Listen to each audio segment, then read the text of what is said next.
The Battle of El Ad took place on the 15th of January 2016. Al-Shabaab militants launched an attack on a Kenyan-run AMISOM army base in the town of El Ad, Somalia. It remains the deadliest attack on the AMISOM peace support mission to Somalia and is the Kenya Defense Forces, KDF, largest defeat since independence in 1963. As such, the Kenyan government has gone to extreme lengths to conceal the extent of its losses. It has been described by the media as a military massacre or military disaster. It was also the largest military defeat in Kenyan history. Background: in 2011, Kenya joined the African Union mission to Somalia. In that time, the KDF has occupied the southern ghetto region of Somalia with a presence of around 3,000 troops. According to Somali Army General Abbas Ibrahim Guri, clear and reliable intelligence of an imminent attack had been passed along to the commanding officer in charge of the El Ad base 45 days in advance. Kenyan Army base attack. On the 15th of January, at 6:30 a.m. before morning prayers, a suicide bomber detonated his explosive-laden armored personnel carrier to the front gate to a AMISOM garrison base in El Ad, Ghetto, Somalia. The base compound housed a company-sized garrison of men belonging to both the 9th and 5th Kenya Rifles. According to KDF spokesperson General Samson Mawadab, the explosion was 3 times more powerful in comparison to the 1998 United States Embassy bombings in Nairobi. The suicide explosion was a precursor to an estimated 150 to 300.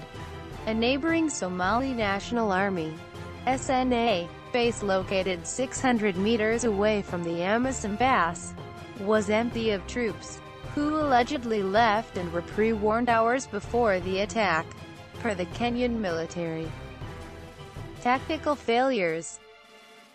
According to the cable news network CNN, the apparent ease with which the militants breached barriers at El Ad has surprised many security analysts, especially since the same style of assault had been seen before in bloody attacks on AMISOM forces. Quote, one Western diplomat based in the Somali capital, Mogadishu, told CNN this was clearly a tactical disaster for the Kenyans.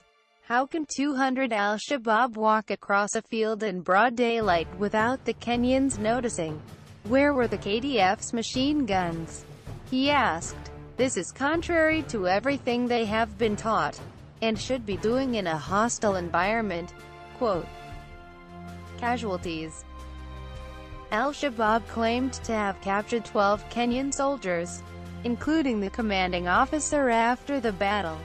A new death toll from available open-source information indicates that ranges from 141 to 185.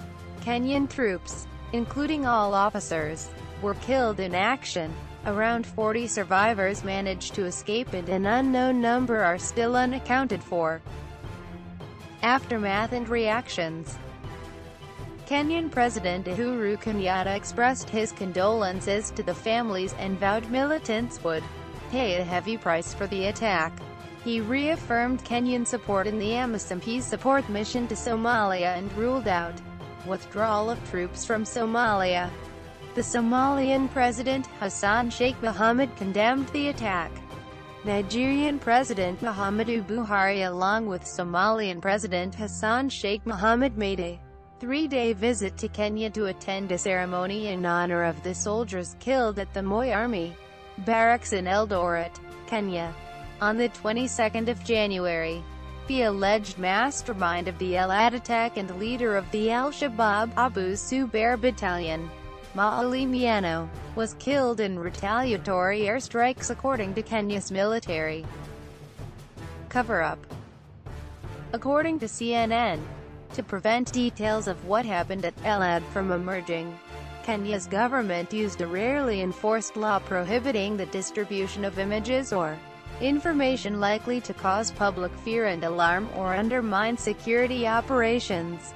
One local blogger who tweeted a photograph showing of the aftermath of the attack was promptly arrested. He was later released without charge. Quote, "There is clearly an attempt to mislead Kenyans and to hide the truth about what happened," said Patrick Gathera, a political commentator and cartoonist who lashed out at the KDF and Kenyan government in local newspapers after the attack. "It is being hidden to avoid accountability." Quote, "Who died for you in Adde?" Gathera believes there is a deliberate attempt to avoid accountability. Added Gathera, "It is all very deliberate and designed to avoid public demands for senior officials and officers to be held responsible for failures. The truth about Adde is being hidden from Kenyans, not from al-Shabaab." Quote, CNN reports. Tellingly, al-Shabaab's propaganda video uses the Kenyan authorities' own words against them, highlighting the inaccurate KDF press release sent in the immediate aftermath of the attack, and accusing the KDF of distorting the truth and blatantly lying to their public.